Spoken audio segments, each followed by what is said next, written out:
Pues nada, ya prácticamente estamos, así que nada, buenas noches a todos, o buenas tardes o buenos días, dependiendo de dónde estéis o cuándo estéis viendo el vídeo, que ya sabéis, se quedará, lo grabaremos y estará disponible después para su visualización. Y nada, pues estamos aquí con Verónica. Hola Verónica, Hola, José Ángel. ¿qué tal? ¿Todo?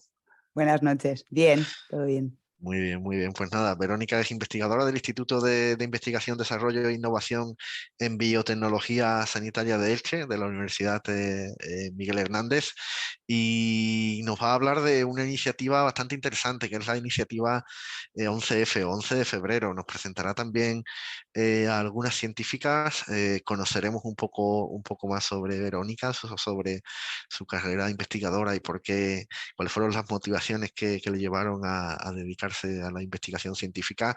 Y nada, después tendremos una pequeña sesión de preguntas y respuestas, pues para resolver todas las dudas o preguntas que podáis tener. Y en este momento nada, todo tuyo, Verónica. No sé si quieres compartir pantalla para compartir tu presentación. Sí. Muy bien.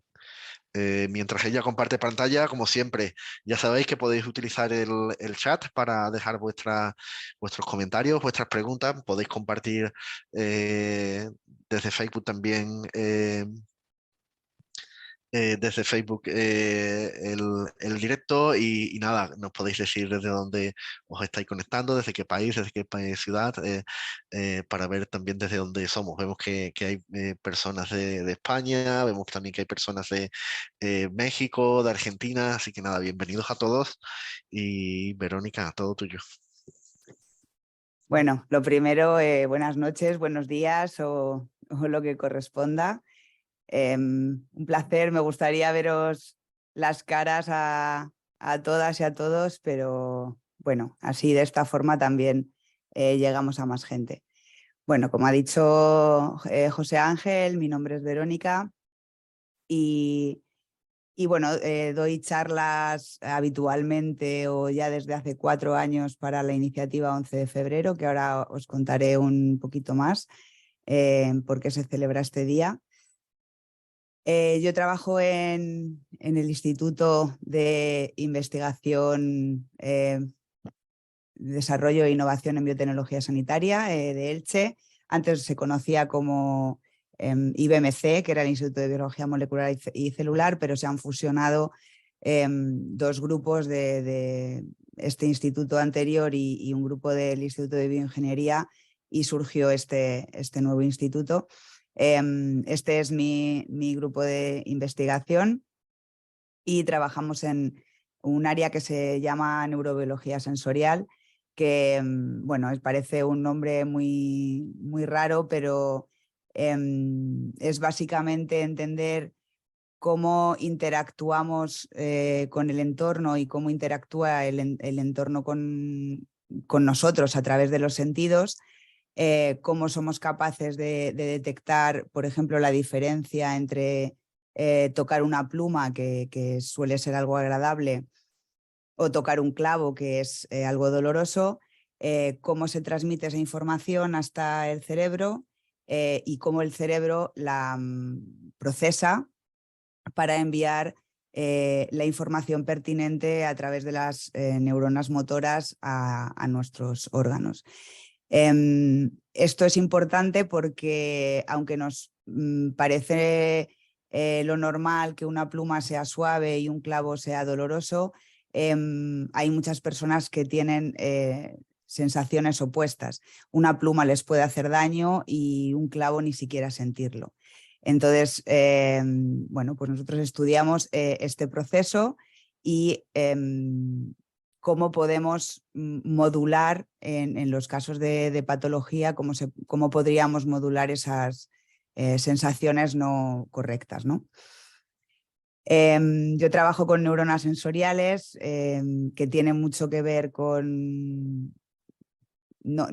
las neuronas implicadas en el síndrome de Dravet son las neuronas del sistema nervioso central, pero al fin y al cabo son neuronas y tienen esta forma tan bonita cuando las tenemos en cultivo celular. Yo trabajo con células y utilizamos pues, para estudiarlas, para estudiar cómo funcionan las neuronas, ¿no? su funcionalidad, pues algunas técnicas como esta que la llamamos imagen de calcio, que es un microscopio de fluorescencia, en el que podemos marcar las neuronas con una sonda fluorescente. Y bueno, este vídeo es de la otra empresa en la que yo estaba trabajando, que también hacíamos neurobiología sensorial, y en el que podemos ver cuando aplicamos diferentes estímulos que en condiciones normales activarían las neuronas, vemos cómo incrementa la fluorescencia.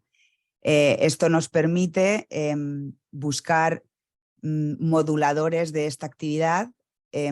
Si añadimos los compuestos que estamos buscando para modular antes del compuesto que produce la activación de la neurona, podemos ver modificaciones en la fluorescencia y saber si ese compuesto que estamos buscando es activo o no lo es. Y bueno, el 11 de febrero, que es el Día Internacional de la Mujer y la Niña en la Ciencia, cuando hablamos de ciencia, normalmente, pues, voy a poner el puntero, nos imaginamos pues las típicas carreras, pues la química, la física, ¿no? Con gente en un laboratorio con tubos de colores. Pero bueno, incluye es lo que llamamos las profesiones STEM, que viene de las siglas en inglés de Science, Technology, ¿no? Que ahora mismo pues todos sabemos lo que es desde las aplicaciones web o las aplicaciones de móvil, pero también ya se incluye, por ejemplo, la biotecnología o en la ingeniería, pues todos sabemos lo que es una ingeniería, pero ya tenemos también las bioingenierías y, por supuesto, las matemáticas, que al fin y al cabo es el lenguaje de la ciencia. Y además, bueno, pues es una STEM en inglés, significa origen, tallo, ¿no? Que lo utilizamos, por ejemplo, para hablar de las células madre, de las stem cells, o sea que es como una especie de juego de palabras, ¿no?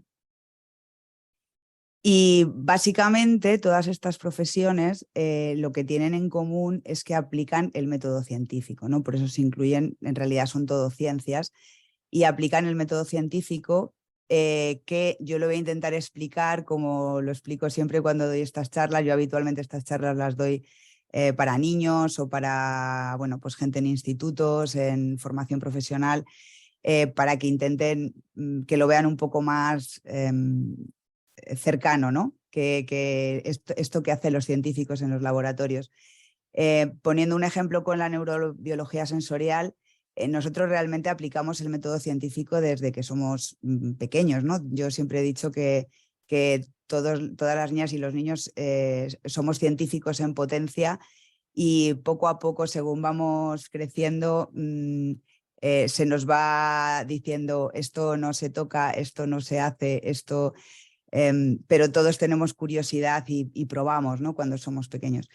Entonces, si un bebé, que además es lo mismo que le ha pasado a mi sobrina este fin de semana, que ha sido su primer cumpleaños, ve una llama de fuego, pues realmente bueno, la está viendo, pero no sabe qué pasa, ¿no? Entonces es lo primero que hacemos la gente que nos dedicamos a la ciencia en un laboratorio. Lo primero que hacemos es observar algo que nos llama la atención, que no sabemos cómo funciona o que queremos modificar algo.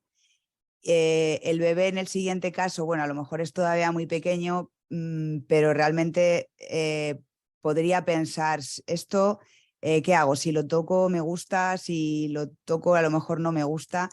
Lo que hacemos en el laboratorio es formular una hipótesis, ¿no? De, bueno, pues esto, a lo mejor si pruebo esto obtengo este resultado, o si pruebo esto obtengo este otro. Lo siguiente que haría un bebé o un niño sería pues ir a tocar, ¿no? Ir a tocar la llama a ver qué pasa cuando toca. Y es lo que hacemos nosotros en el laboratorio. Diseñamos experimentos para dilucidar la hipótesis que hemos formulado anteriormente. La siguiente parte es, pues se obtienen resultados. El bebé notará que se quema, quita la mano y, bueno, un bebé todavía no sabe que ha obtenido conclusiones o un niño, pero nosotros en el laboratorio lo que hacemos y lo que hace el ser humano habitualmente es volver a probar. Eso es maravilloso, lo de que el ser humano es el único animal que se tropieza 2 veces con la misma piedra, está implícito en nuestra curiosidad y necesitamos reafirmarnos en eso primero que hemos sentido o visto. En ciencia esto lo hacemos pues un mínimo de 3-4 veces para corroborar que efectivamente lo que hemos visto la primera vez que hemos hecho el experimento es algo que podemos afirmar rotundamente que funciona. Y la siguiente parte es pues la de documentar y divulgar, que es lo que haría ese niño cuando crece y si tiene un hermanito pequeño, pues decirle no toques que te vas a quemar, ¿no? Que es lo que hacemos nosotros con los niños, ¿no? Con las niñas y con los niños. Y la suma de todo esto es lo que lleva a la evidencia científica, que es lo que tienen en común todas las vocaciones, las profesiones STEM. Y esta charla, pues como bien dice su título, ¿no? Del Día Internacional de la Mujer y la Niña en la Ciencia, es porque hay que reivindicar la visibilización de la mujer en la ciencia, ¿no? En estas profesiones STEM. Hay estereotipos de género y no es algo que solamente digamos, ¿no? Las científicas y muchos científicos también que estamos dentro de este mundo, sino que bueno, en el 2017 se publicó un artículo en la revista Science en el que se hizo un estudio y veían que las niñas y los niños hasta los 5 años consideran que su género es el mejor. O sea, las niñas consideran que son las niñas y los niños consideran que son los niños. Pero a partir de los 6-7 años empiezan a sentar estereotipos de género en el que consideran o dan valor a la brillantez intelectual en el género masculino, con lo que los asocian con carreras científico-técnicas y la constancia y la dedicación al cuidado al género femenino, con lo que las relacionan más con las vocaciones sociosanitarias. Pero bueno, esto tampoco es tan raro porque cuando buscas en Google científico o científica o gente que se dedica a la ciencia, y yo el otro día hice la prueba en una charla que di a cuarto de primaria, que tienen 9 años, les dije que me contaran cómo se imaginaban a alguien que trabaja en ciencia, y cuando les puse esta imagen era exactamente así como me lo habían descrito, ¿no? Entonces, esta es la imagen que se sigue teniendo de alguien que se dedica a la ciencia, pues muy despeinado y por supuesto un señor mayor, ¿no? Y bueno, pues he querido aprovechar porque esto es una colaboración que hizo Javi Rollo y CREAF para el 11 de febrero del 2021. En el que bueno, él es dibujante y hizo varias viñetas, está en Google, y esto es lo que sucede, ¿no? Cuando tienes un resultado brillante en ciencia y es un chico el que ha tenido esa idea, pues se habla de, pues es un crack, es un genio, es muy inteligente. Cuando es una mujer la que lo ha conseguido, pues habitualmente se piensa que es debido a que somos pues muy detallistas, muy trabajadoras, muy responsables, pero ¿qué tiene que ver, no? Se puede ser muy crack y se puede ser muy responsable y creativo y trabajador. Y esta otra imagen, este otro dibujo, que esto sucede. Esto sucede en ciencia, bueno, en más empresas también, ¿no? Pero bueno, hoy estamos hablando en concreto de ciencia. Se sigue poniendo un poco en cuestión si la mujer va a ser capaz de llevar proyectos importantes debido a que tiene una familia que cuidar, ¿no? Y si no la tiene en ese momento, pues muy probablemente la tendrá. Y este es pues el último del 2021, el último informe de Científicas en Cifras del Ministerio de Ciencia e Innovación. Esto es un gráfico que representa el porcentaje de mujeres que hay en ciencia, ¿no? En diferentes estamentos, pues la administración pública, que es lo que más hay, ¿no? de mujeres, que llega a casi al 50%. La enseñanza superior por aquí, el total, la media no llega al 40%. Y las que peor paradas están realmente son las empresas, que están alrededor del 32%. O sea que la ciencia pública todavía tiene incluso más representación de mujeres investigadoras que las empresas privadas.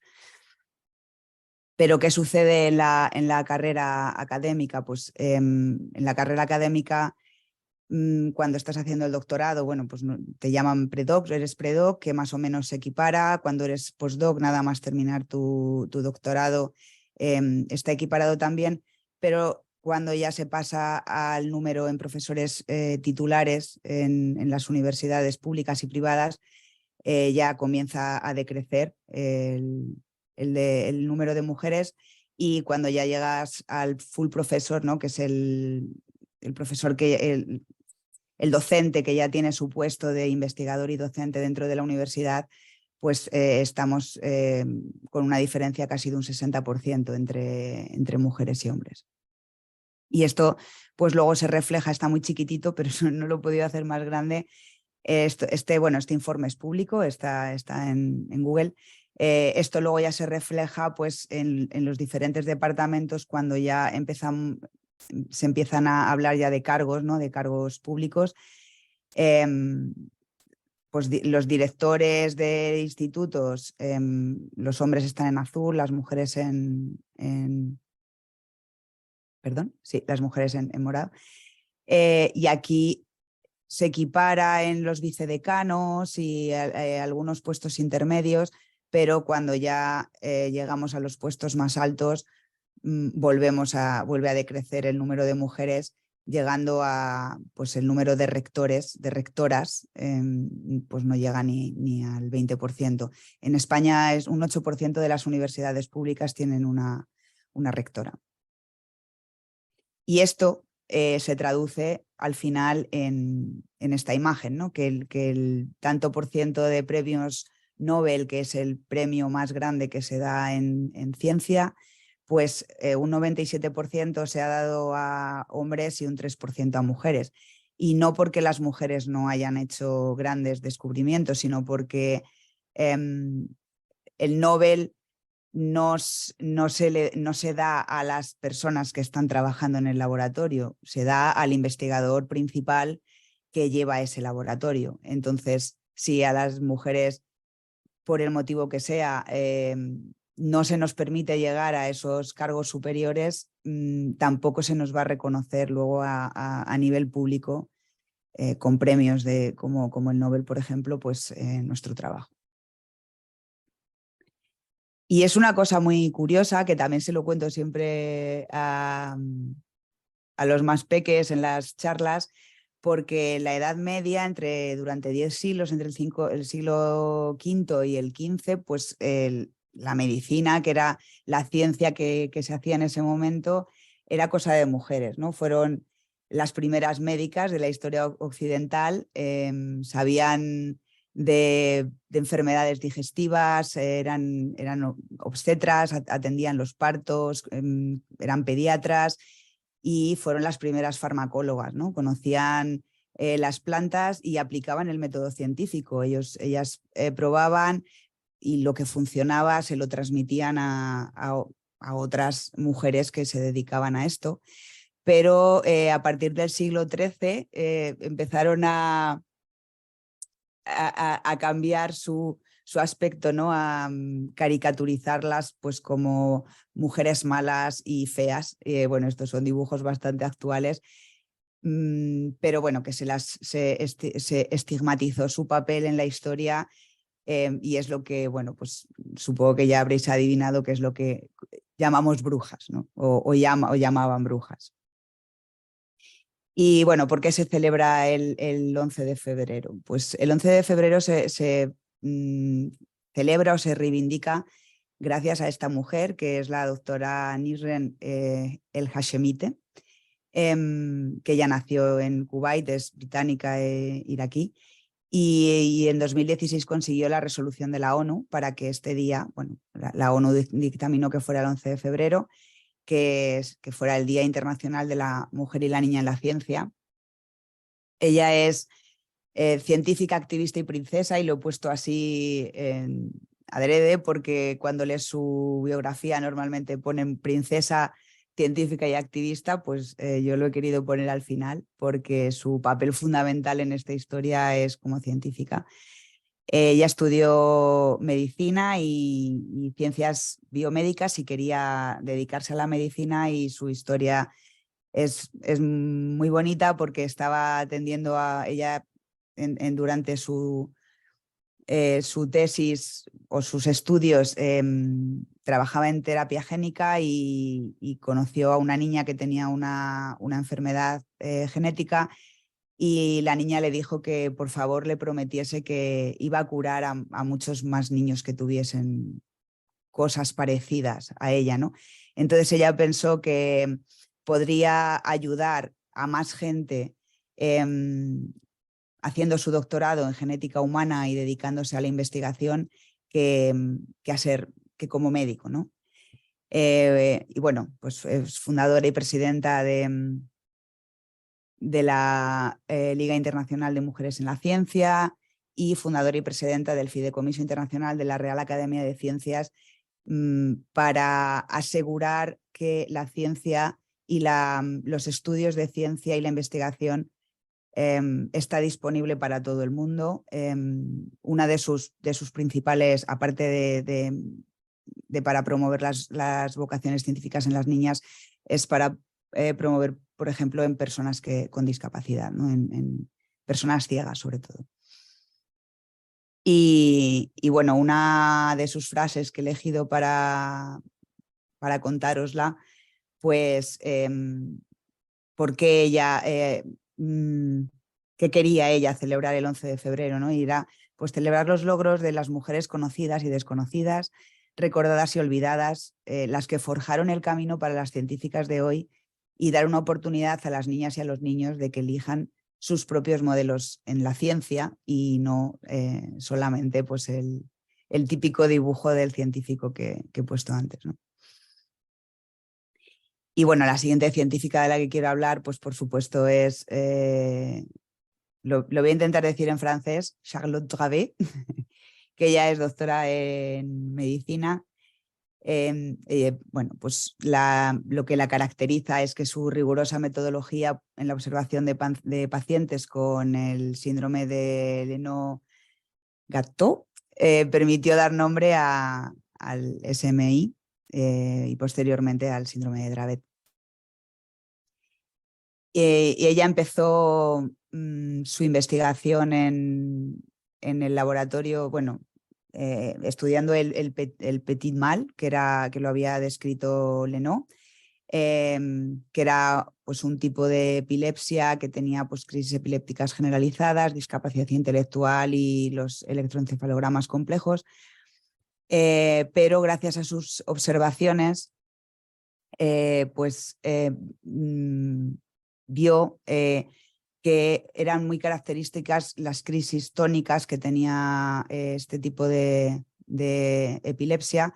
Bueno, empezó a trabajar como médico contratada por Gastaut, y bueno, gracias a sus observaciones, pues aunaron varios tipos de epilepsia en un síndrome, en un conjunto de epilepsias que es lo que se llama el síndrome de Gastaut, que tiene estas características, y continuó desde este punto. Ella era psiquiatra, pero continuó desde el punto de la investigación también, y se dio cuenta que algunos pacientes que estaban diagnosticados con Lennox-Gastaut pues tenían estas crisis epilépticas generalizadas que empezaban en el primer año, porque bueno, ahora ya se sabe que Lennox-Gastaut empieza como a los 6-7 años normalmente, que había pacientes que empezaban en el primer año con estas crisis generalizadas y que eran debidas a una alta temperatura o en situaciones febriles, y que además tenían un estatus epiléptico característico, ¿no? Y además que ya a partir del segundo año de vida pues, empezaban pues, con crisis de ausencias, con ataxias, fotosensibilidad, se les alteraba el ritmo circadiano, tenían retraso psicomotor y daño cognitivo. Y fue así como en 1978 pues, se definió la epilepsia mioclónica severa de la infancia con estos, estos pacientes o estas epilepsias que tenían este tipo de signos y síntomas. Y años más tarde, bueno, se vio que algunos de los pacientes que estaban incluidos en este grupo, pues algunos no presentaban crisis generalizadas, no tenían crisis mioclónicas, algunas no eran febriles, algunos no tenían ausencias. Y fue cuando en 1900, bueno, pero tenían en común que era lo más importante, que aparecían antes del primer año y que eran refractarias a fármacos y producían daño cognitivo. Y fue cuando pues, la Liga Internacional para la Epilepsia le dio el nombre, en honor a su descubridora de Michel Dravet, pues el nombre de síndrome de Dravet. Y hizo algo muy importante también, que fue describir los 3 estadios de la enfermedad, las 3 fases y qué tipo de signos iban apareciendo en cada una de esas fases, lo que es muy importante para el diagnóstico. Y esto pues luego llevó en el año 2001 a poder, al final, cuando las cosas tienen nombre, es más fácil investigar en ellas porque las tienes más localizadas, pues cuando se descubrió que la etiología genética de este síndrome era debida a mutaciones en el 80% de los casos, mutaciones en un canal de sodio dependiente de voltaje, que es el gen se llama SCN1A, el canal es el NAV1.1, y bueno, todas las mutaciones asociadas a todo el espectro del SMI y otras epilepsias que también se deben a mutaciones en este canal. Y de otra mujer de la que quiero hablar, que para mí es muy importante, es Rosalind Franklin. Ella es doctora en química y para mí es muy importante porque sus descubrimientos sobre el ADN fueron claves para determinar la estructura. Y yo, que me dedico a la biología molecular, pues sin esos avances, ahora mismo a lo mejor no me estaría dedicando a esto. Y quiero contar un poco su historia porque, bueno, pues es importante conocerla. Ella estudió física y química, el grado de física y química en Cambridge, pero Cambridge en ese momento no daba títulos a las mujeres, simplemente les permitía estudiar. No había muchas mujeres que estudiaban, pero las que les permitía estudiar no le daban el título, sino que le daban honores de segunda clase que lo que les permitían era pues, bueno, trabajar de ello, ¿no? Hasta 1947 Cambridge no empezó a otorgar títulos universitarios a las mujeres. Y es curioso porque ella se doctoró antes de que le dieran el título de grado, doctora en física y química. Hizo contribuciones muy importantes en la Segunda Guerra Mundial para máscaras de protección contra gases. Y ella empezó a trabajar en el King's College de Londres y en el momento en el que estaba la carrera por el descubrimiento del ADN. Había muchos grupos que estaban trabajando en esto y ella era cristalógrafa y consiguió hacer una foto de la molécula y este señor de aquí, que se llama, su apellido es Wilkins, bueno, pues cuando Rosalind empezó a trabajar en el instituto, estaba este científico también y él quería ser su jefe, pero ella le dijo que no era su jefe, que ella era equiparable en conocimientos a él y que era otra investigadora más y que eran colegas, ¿no?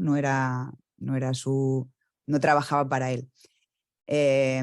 Bueno, esto no le debió hacer mucha gracia porque Watson y Crick, que estaban en Cambridge en ese momento también intentando descubrir la estructura del ADN, iban un poco perdidos y Wilkins robó la foto de una foto que todavía no se había publicado, que estaba en las anotaciones de Rosalind del laboratorio, se la pasó a Watson y Crick y consiguieron desentrañar la estructura gracias a la foto. En 1953, pues Watson y Crick publicaron en Nature la estructura del ADN y es muy curioso porque en la misma revista está su artículo como descubierta la estructura del ADN y el siguiente artículo es la foto de Rosalind en la que cuando le preguntaron qué le parecía, pues que decía que bien, que su foto en realidad concordaba con lo que habían publicado Watson y Crick, así que todos iban en buen camino, porque evidentemente ella en ese momento no sabía que habían llegado a esta determinación de la estructura gracias a que habían visto su foto. Lo que es muy injusto es que en 1962 ella ya había fallecido, falleció en el 58 de cáncer porque bueno, ella trabajaba con radiaciones, pues concedieron el Nobel a Watson, a Crick, aquí me sobra una S, perdón, a Watson, Crick y a Wilkins y bueno, los Nobel no se dan a título póstumo, pero ni siquiera la nombraron. Y en el año 2000, Crick, cuando en la inauguración de un instituto de investigación que lleva el nombre de Rosalind Franklin, pues dio una charla, pues reveló que las aportaciones de Rosalind con su foto 51 fueron claves para la determinación de la estructura. Y bueno, y esto ya es a título personal porque se sigue estudiando a día de hoy como el modelo de Watson y Crick cuando se estudia la estructura de la doble hélice de ADN. Esta es la famosa foto de ellos dos con la estructura y yo pues un poco como reivindicación pues me gustaría que se llamara modelo de Franklin, Watson y Crick porque los tres contribuyeron a ello. Y bueno, como curiosidad, hay una página, un Nabla Shop que hace camisetas con dibujos, pues hace unos años creó esta camiseta de la venganza de la genética y con Rosalind por encima, ¿no? Ellos metidos como dentro de la doble hélice de ADN. Y yo tengo esta camiseta por si la queréis comprar.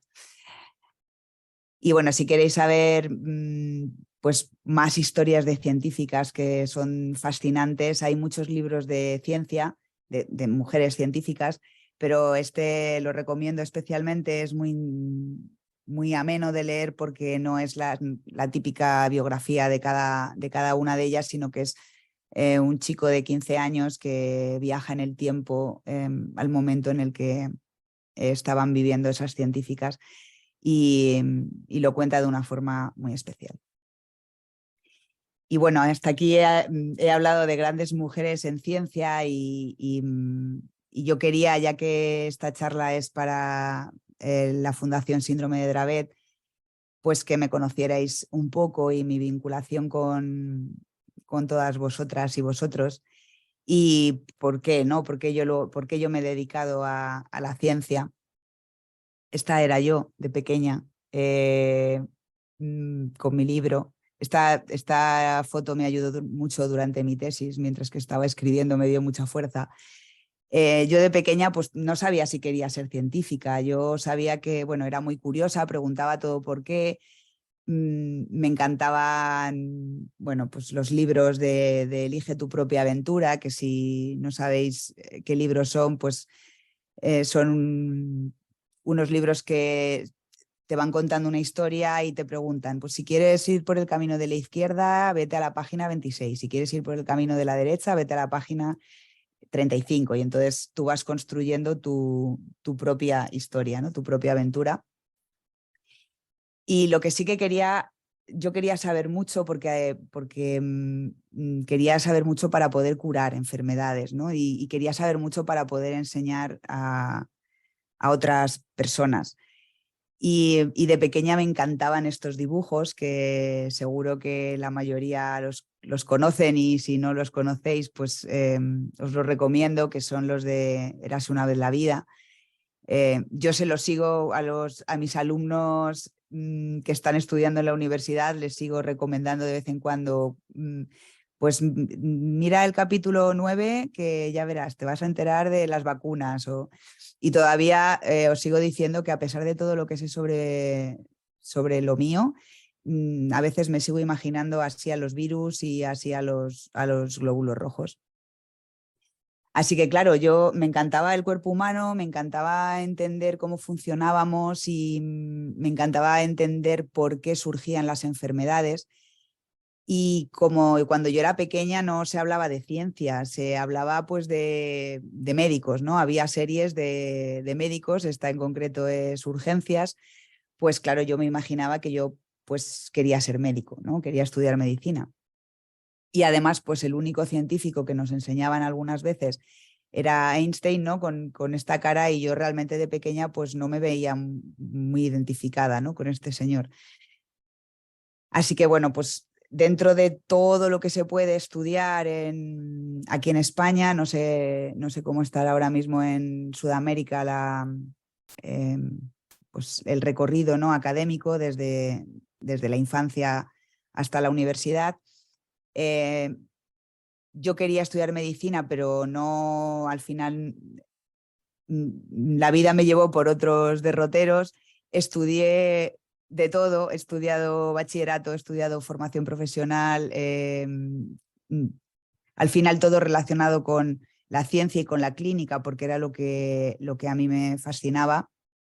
Y trabajando pues de técnico de laboratorio en las urgencias de un hospital fue cuando yo de verdad descubrí que no quería estudiar medicina, que yo necesitaba entender más todavía qué pasaba dentro de las células, o sea, no solamente curar la enfermedad, sino por qué a nivel molecular dentro de las células se producían esas enfermedades. Y pues un poco igual que le pasó a la doctora El Hashemite, pues eh, fue descubrir mi verdadera vocación, el entender que de esta forma también se pueden curar enfermedades, no solamente haciendo medicina, ¿no? Siendo médica, sino a través de la investigación, e incluso poder llegar a mucha más gente. Y en este momento fue pues como apareció la Fundación Síndrome de Dravet en mi vida, después de hacer bioquímica y un máster en bioingeniería. El profesor Antonio Ferrer Montiel del Instituto de Biología Molecular aquí en Elche y Antonio Felipe Campo de la Universidad de Barcelona, pues con un proyecto conjunto y que era de la Fundación Síndrome de Dravet, pues decidieron darme la oportunidad de que yo dedicara mis 5 años de investigación para obtener mi título de doctora en este síndrome. Y realmente recuerdo el día que Antonio Ferrer me escribió para proponérmelo, que me dijo, ¿te interesaría hacer tu tesis doctoral en una enfermedad rara en niños? Y bueno, me recuerdo trabajando con mis compañeras y se me saltaron las lágrimas porque cumplía todos los requisitos que yo necesitaba para poder dedicar 5 años de mi vida, que era una enfermedad rara y sobre todo una enfermedad rara en niños. Y bueno, pues quería poneros estas imágenes porque, bueno, pues los 5 años de todas las tesis doctorales son duras, pero bueno, la mía fue muy frustrante porque en ciencia se valora mucho las publicaciones, se valoran mucho sacar resultados y mi tesis era algo, pues era todo nuevo, era todo de cero, era algo que se conocía todavía muy poco. Yo la empecé en el 2012, la tesis. Y, y bueno, si queréis otro día os doy otra charla acerca de la tesis doctoral, pero es que si no se hace muy, muy largo.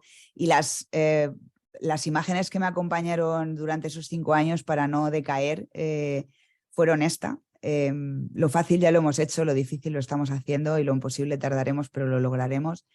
Y esta foto que encontré, creo que me la mandó mi madre, bueno, que está en Google, esta mariposa morada totalmente característica de Dravet arrastrando una piedra.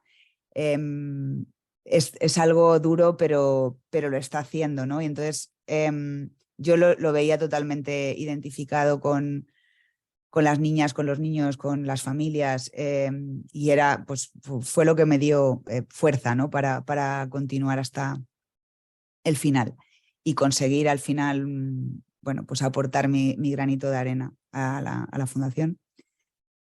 Y bueno, este es el día de la defensa de la tesis y hubo 2 momentos muy bonitos. Este ya es el final, que la alegría después de 5 años, la alegría de que estuviera mi familia allí conmigo, mis padres y mi hermano.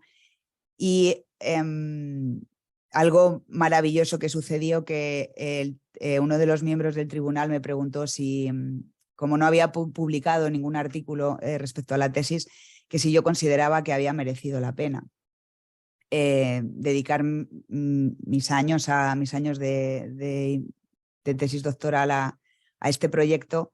Le dije que por supuesto, porque parte de esta tesis estaba enfocada a dar visibilización al síndrome de Dravet.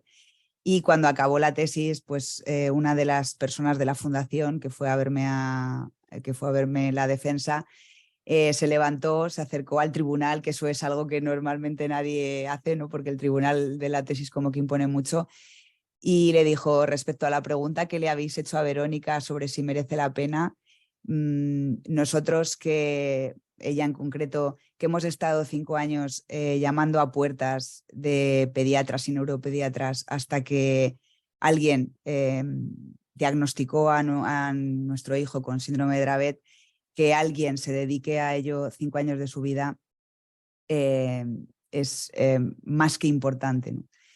Así que es claro que mereció la pena. Y bueno, pues ahora tengo el enorme honor de que José Ángel haya querido contar conmigo como asesora científica para seguir colaborando con todo lo que aprendí del síndrome de Dravet durante mi tesis doctoral y realmente lo que yo me dedico ahora, aunque yo trabajo con neuronas sensoriales, no son neuronas del sistema nervioso central, muchas de las técnicas que utilizamos son las mismas. Entonces, poder colaborar y seguir aportando mi granito de arena. Y bueno, después de la tesis doctoral, pues empecé a trabajar en una empresa del campus de aquí, de la Universidad Miguel Hernández de Elche, con una labor muy importante, porque son las empresas que las llamamos spin-off, son las empresas que hacen la transferencia tecnológica desde la universidad hasta la industria, hasta el mercado, ¿no? Como veis, pues somos todo chicas, o sea que de las que aprendí muchísimo, grandes mujeres en ciencia. Teníamos un chico que él era el que se dedicaba a la parte financiera y el resto éramos todo científicas. Y pues he querido colaborar durante estos años para seguir promoviendo las vocaciones STEM, ¿no? Impulsar las vocaciones STEM y el espíritu y el pensamiento crítico que se hace aplicando el método científico, pues con talleres de ciencia y mentoría de ciencia para niños entre 4 y 12 años, 12-13 años, pues empezamos a hacer vídeos para el 11 de febrero, les expliqué la historia de Rosalind Franklin, estos vídeos están en YouTube. Hicieron una obra de teatro, cada uno caracterizado de uno de los personajes de la historia. Pues cuando comenzó la pandemia, pues intentar grabar vídeos explicando pues, por qué había que lavarse las manos, que se entendiera un poquito más a nivel molecular qué sucedía con el coronavirus, con las células, con las vacunas que estaban empezando ya, esto fue por abril, que ya se estaba empezando a hablar que en algún momento llegarían. Y bueno, sobre todo para los niños, para que lo vivieran con un poco de menos miedo y lo entendieran, pues grabamos una serie de vídeos, ellos en sus casas, porque estábamos confinados, pues niños de 4 años, 5 años, 7 años, hay muchos más, pero ya no me cabían, pues pues eso, qué es el coronavirus, cómo es por dentro, cómo es por fuera, y la verdad es que son maravillosos.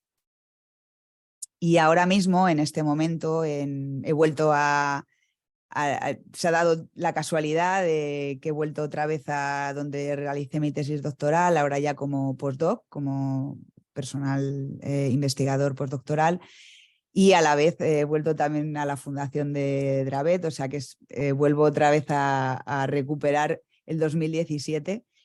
Y ahora mismo estoy trabajando pues, con una bioimpresora 3D que bueno, de momento la estamos poniendo a punto, todavía estamos trabajando con plastilina porque la bioimpresora es para poder construir tejido con células vivas.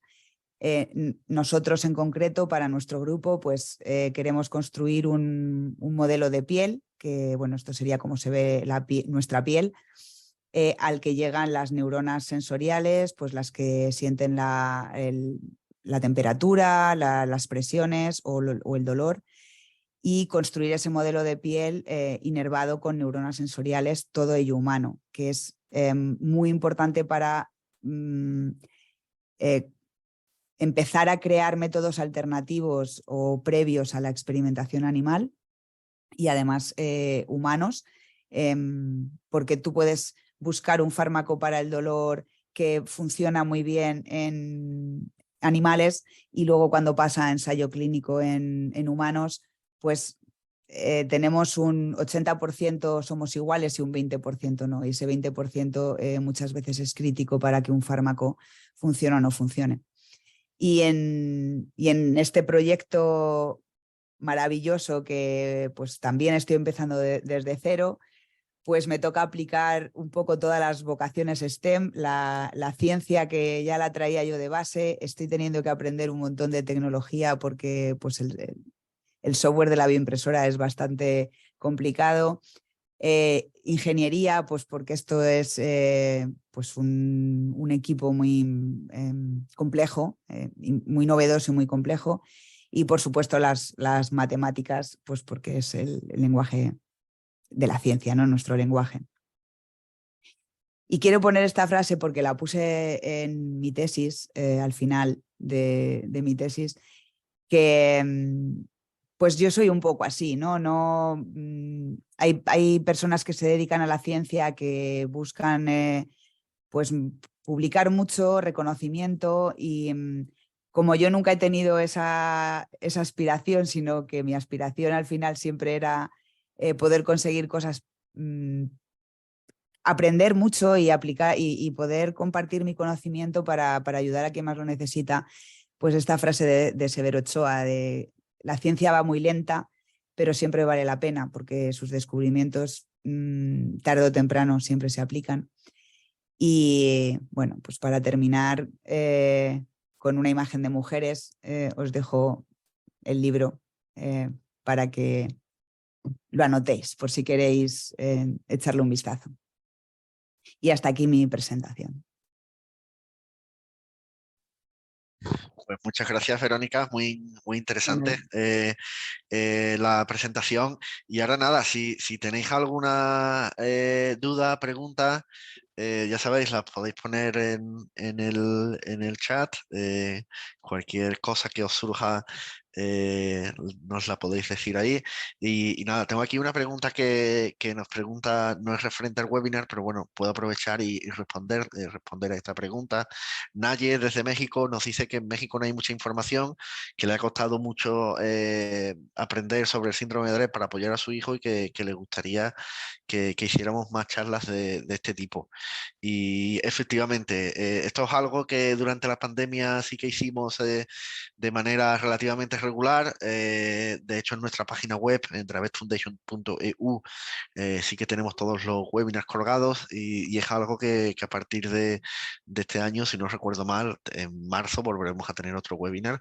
A partir de este año nos volvería a gustar, nos gustaría de nuevo volver a hacer webinars regulares, ¿no?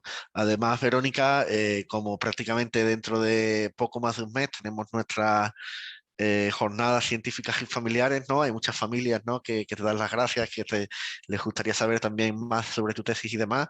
Si no me equivoco, ¿no? Vendrás incluso a nuestra reunión de familias, con lo cual podrás saludar directamente a las familias, ¿no? ahí estaré, ahí estaré. Y nada, no sé si mientras tanto eh, nos llega alguna pregunta. Yo siempre lo digo que el síndrome de Dravet, si conocemos hoy en día que lo que tienen nuestros hijos es el síndrome de Dravet, gracias a Charlotte Dravet, una mujer, y si conocemos también hoy en día que mutaciones en el gen SC1A son las que provocan el síndrome de Son, también gracias a otra mujer, que es Liv Klaes, que es una Bien, investigadora belga, ¿no? Con lo cual, bueno, las mujeres sí que han tenido, las mujeres en la ciencia sí que han tenido un papel, ¿no? Bastante importante importante. en, en esto. Nada, Laura te da las gracias. No sé si tenemos alguna charla más, alguna pregunta más o algún comentario que nos queráis dejar antes de que cerremos el webinar. Vamos a ver. No sé si a ti te gustaría comentar algo, Verónica, mientras vemos si nos llega alguna pregunta o no. Bueno, pues que es que he intentado en una hora explicar un poquito todo, porque bueno, pues lo que yo hablo en otras charlas, pero pues eso, quería darle un punto un poco importante a mi relación con la fundación para que me conociesen las familias, porque sí que estuve en Burgos dando una charla en el 2016, en septiembre, en una de las reuniones de familias en el Centro Creer, pero claro, habría muchas familias que todavía no estaban, algunas me conocieron. Y bueno, nada, que espero que les haya gustado y que entiendo que ahora mismo no tengan preguntas porque con toda la información que había, pues les surgirán después. Pues sí, nos dice Loreline, que creo que es Gloria, nos comenta que bueno, cuando que tengáis en cuenta otro, que tengamos en cuenta otro webinar para su y que expliques perdón, tu tesis. Muy bien, pues la explicaré. No toda entera porque era muy larga la presentación de la tesis. Por cierto, la he encontrado, me han pasado el vídeo de la tesis doctoral, de la presentación, porque en la página está publicado Sí, el libro, pero he conseguido el audio, o sea, la presentación en sí pues nada, grabada. si nos lo pasas es algo que Sí. seguro podríamos publicar. Sí. Pues nada, no sé, para finalizar por hoy, Verónica, no sé si quieres comentar algo. Pues nada, que un abrazo enorme a España, a Sudamérica, a las guerreras y a los guerreros y a sus familias. Y que nada, que nos vemos en Madrid en marzo, a finales. Muy bien, pues nada, Y que gracias por escucharme. darte las gracias a ti, ¿no? Por la fantástica charla que has dado, ¿no? Sobre todo también por todo tu trabajo en cuanto al síndrome de Dravet y también ahora, ¿no? Que te estás implicando bastante en los diferentes, en algunos de los proyectos que estamos llevando a cabo en la fundación. Y nada, dar también las gracias sobre todo a toda la gente que os habéis conectado para escuchar a Verónica aquí un ratito, comentar a los que hayáis entrado más tarde que este vídeo estará disponible tanto en nuestra página de Facebook como lo estará también en nuestro canal de YouTube e incluso en nuestra página web más tarde cuando lo colguemos. Y nada, muchas gracias a todos y buenas noches o buenas tardes.